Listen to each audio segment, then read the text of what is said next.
Hello everyone, welcome back to the class. हमने last class में mutual fund distributor NISM 5A का chapter 3 complete कर लिया था और आज की क्लास में हम स्टार्ट करेंगे चैप्टर 4।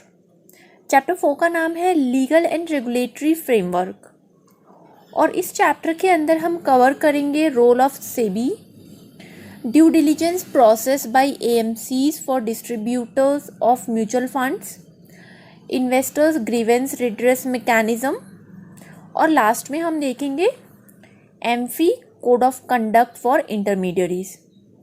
तो चलिए स्टार्ट करते हैं। Role of regulators in India. Role of regulators in India यानी कि रेगुलेटर्स के रोल्स क्या क्या है और ये इम्पोर्टेंट क्यों है, हम ये समझेंगे। At a broad level, the regulations in financial market are driven by the need to safeguard the interest of the customers of various financial products and services as well as to ensure a regulated development of the financial markets, which is essential for the growth of the economy. Reserve Bank of India RBI that regulates the banking system as well as money market. Securities and Exchange Board of India यानी SEBI that regulates the securities market. Insurance Regulatory and Development Authorities of India that regulates the insurance market. And last is Pension Fund Regulatory and Development Authority of India PFRDA that regulates the pension market.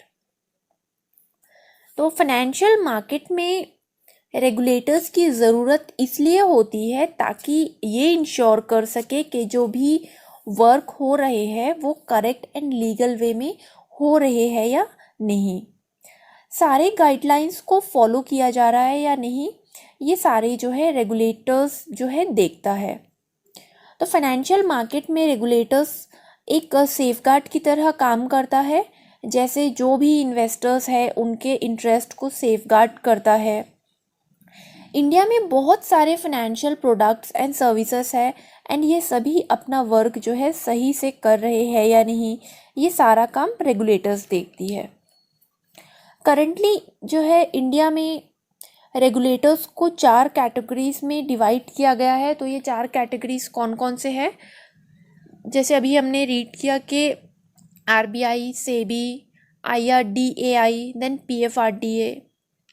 RBI यानी reserve bank of India जो regulator है banking system and money market का, और SEBI securities and exchange board of India, ये securities market को regulate करती है।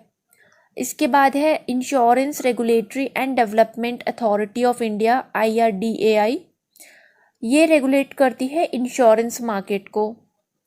इसके बाद है pension fund regulatory and development authority of India यानी PFRDA, ये पेंशन फंड मार्केट को रेगुलेट करता है। तो इन चारों रेगुलेटरी का काम सिर्फ इन इंडस्ट्री को रेगुलेट करना ही नहीं बल्कि इनका डेवलपमेंट करना भी है। तो ये है role of regulators in India.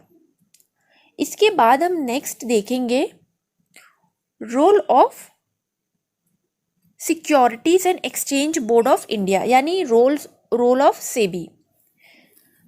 Securities market in India are regulated by the securities and exchange board of India.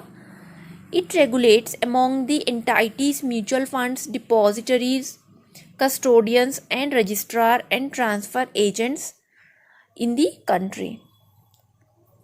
यहाँ पे SEBI का क्या रोल है म्यूचुअल फंड में।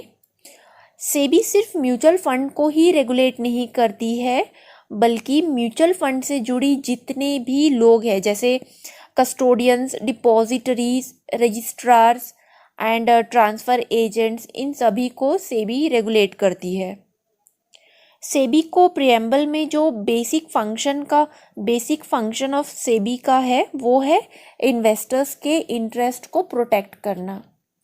सिक्योरिटीज़ मार्केट में जो भी इन्वेस्टर्स इन्वेस्ट कर रहे हैं उनके इंटरेस्ट को प्रोटेक्ट करना, ये मेन वर्क होता है, जो बेसिक फंक्शन है वो होता है ये SEBI का।